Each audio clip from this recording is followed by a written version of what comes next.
Okay, so on Monday, I went to get a haircut. And that's a treat for me. You could applaud for my haircut. Yeah, I'm not going to be insulted. Thank you. And it's like a treat for me because like I'm a really frugal person. Like my immigrant Asian dad thinks I'm frugal, so that means that I'm like really frugal. So I normally like cut my hair at home, and I have to do this because I go from like super short out to like Einstein hair in about 2 weeks. So if I always went out, it'd be so expensive. But I give in and I pay for a haircut maybe twice a year to the relief of my boyfriend. Because like when I do it myself, it's like, okay, but it's not as nice as it is here. And I argue with him that it's my hair, I can do what I want with it. But he responds that he's the one who has to look at it, which I think is a totally reasonable point. And like when on Monday, I totally forgot how pampered you get when you get your hair cut. Like she washed my hair first and did that deep massaging thing that makes your toes curl. And then she used a conditioner that made my scalp tingle. Like it felt like it had been smoking menthol cigarettes for half an hour. It was such a nice feeling. Like it was probably worth $10 alone. And at this place, like they cleanse your face and they put a hot towel on. And I was like, I am fucking royalty. Like this feels so good.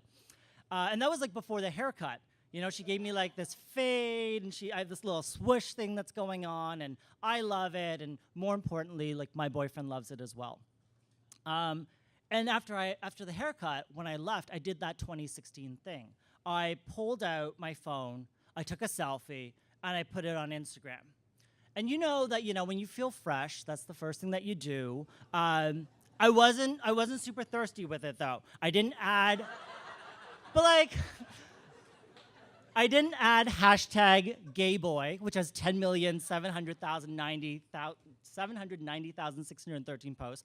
I didn't hashtag it with Gaystagram, 1,850,540 posts. And I didn't hashtag it with Instagay, which has 16,332. Anyway, you get the point. You get the point. I didn't tag it with anything. But I'll admit that I get like a teeny, tiny thrill every time that heart pops up on Instagram.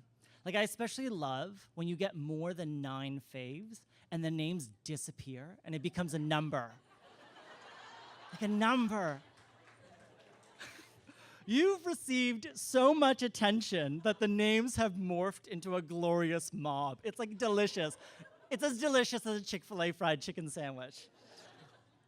I feel like I should plug my Instagram too. It's just my name. It's Woo Jamie, by the way, if you want to make me feel better. So I know the number of likes I get is like super amateur hour. If I get 20, then I'm like over the moon. And sometimes I'll like my own photos. That way I give it a little boost, especially if I'm at 9. If it's every time you see my photo, you will never see 9 likes because I will fucking add that last like so it goes into a number. And I try like not to compare myself with other people because that always ends in ruin. But sometimes I can't help myself. So you know how there's like that explore tab that you can go and they show you pictures that you may like or other people in your network like? And I go on there and it's just like a wall of shirtless white dudes. Hashtag Instagay, hashtag Gaystagram, hashtag Gayboy. And they have thousands upon thousands of likes. And they could have like a picture, like I've seen like just of their chin. And it like it has more likes than I've ever received in my life on Instagram. And I'm not upset by it, but it makes me think. I go, what's the difference between them and me? And certainly they're like usually super, super attractive. Like I get it. But then I go, wait, why are they all white?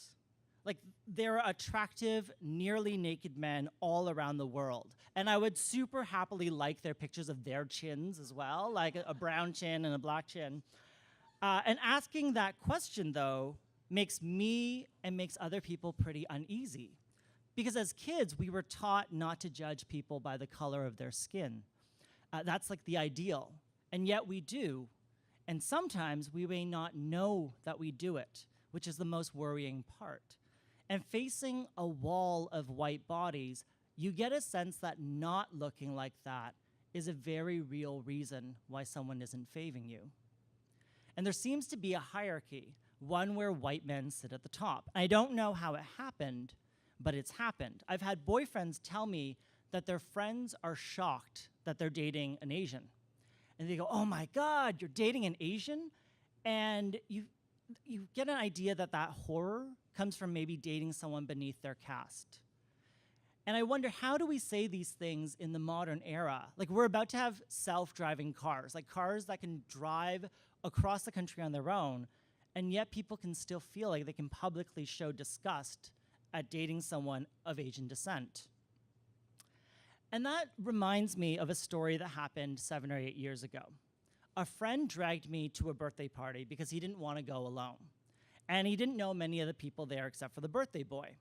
And I knew none of the people there, but I thought, go out. I was single at the time.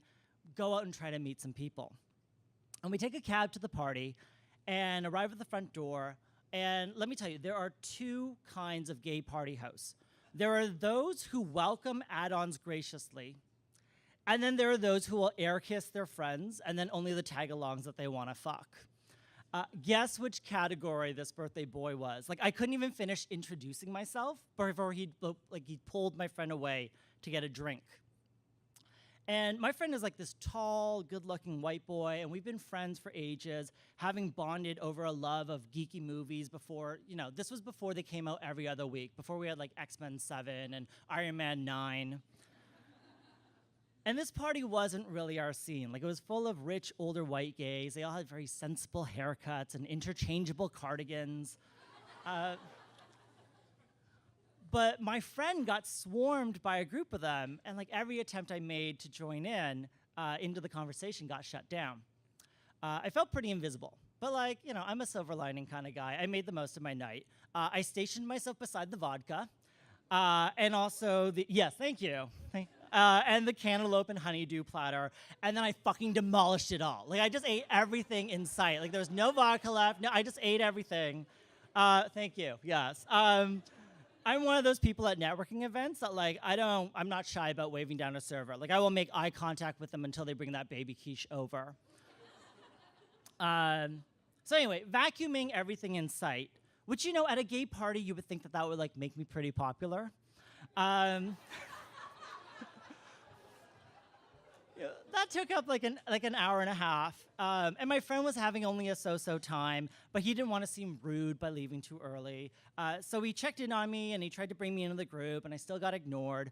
And I didn't want to abandon him. We were far from transit, and we were going to split cab ride home. So I just planted myself on the couch. This was before Twitter. I had a shitty phone that couldn't do anything, so I just kind of chilled. And this is okay. And then this man struck up a conversation. And not just any man. He was gorgeous. He was a Brazilian swimmer. Yeah, I'll just let you let that sink in. Whatever you want to think. It's better than that. Better than that. He was closer to age than anyone else in the room. And he wore this cashmere sweater that just clung to him. And I hadn't noticed him before. And after being mostly ignored all night, it was like they brought out platters of baby quiche. I was so happy. And we talked for at least 20 minutes, just the two of us. He loved that I was a writer. I loved that he loved that I was a writer. And he spoke English really well, but he wanted to improve, and he suggested that we meet up for a lesson. Wink, wink. And so he grabbed my phone to enter his number. And then he leans in close to me, and he says, I don't normally find Asians attractive, but I really like you. And you could pinpoint the moment on my face where it froze into mild horror. It was like Ralph Wiggum on the Krusty the Clown show, when Lisa breaks his heart? I really went, ugh. And I was like, was this a compliment? It was obviously intended as a compliment. And he looked at me like it was a compliment. I really like you. That was all it had to be, right? There's no need to qualify that statement. Just like you never need to say to someone that they look good for their age. You don't need to say you look great for 60. Pretty much what you're saying is I'm thrilled you're not a haggard pile of bones. If someone looks good for their age, just say you look great. That's all you need to say. Um, so I never called him. I mean, we chatted a bit more at the party before I finally got my friend to agree to leave. And looking back, like, maybe I should have just banged him. Like, he seemed great in so many other ways. And, like, he didn't ignore me like everyone else at the party had.